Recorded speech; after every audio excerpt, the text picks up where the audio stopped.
If someone needs mental health services and cannot be taken to the urgent care, the Broadlawns Mobile Crisis Unit can be dispatched by calling 911. I recently did a ride-along with Officer Lorna Garcia, and we also met one of the Broadlawns Mobile Crisis Team members, Phil Sullivan, to learn more about this program.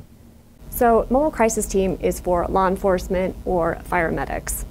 They assist us in doing our job. So when we get that trip and we get there and we realize this is a mental health related trip, we can call on Mobile Crisis or have them en route already.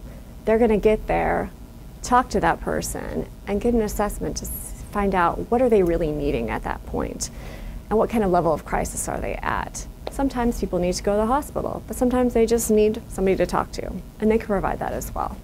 Before we had the Mobile Crisis Unit, officers only had basically two options: take them to jail or take them to the hospital. Unfortunately, with the hospital option, that used to be a several-hour process where we would just sit with the individual, not really knowing what we were doing. Now with the Mobile Crisis Team, we don't have to do that. You know, a lot of people don't feel comfortable calling the police because they feel that they're going to go to jail. The police have, over the last number of years, you know, when the police are going through the academy, they are trained in mental health.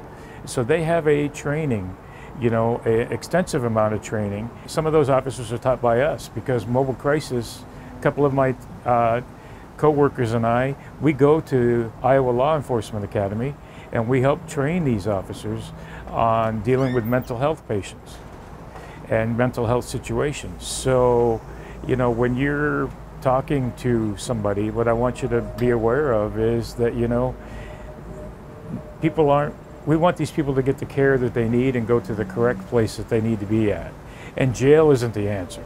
You know, jail has mental health as well, but that's not where we want you to go. I mean, if you really need to go to the hospital, you need to go to the hospital. You know, the police will have, if they have charges on you, they can always file on you later, but they want you to get the help that you need as well. So if you're in a crisis, I don't ever want you to feel that you can't call the police officers for help, because that's what they're there for. That's what they're trained to do. So I would encourage anybody and everybody to call the police if they ever feel they or anybody that they know is in a crisis. So a lot of times the families are just affected by those mental health crises as much as the individual that's experiencing them.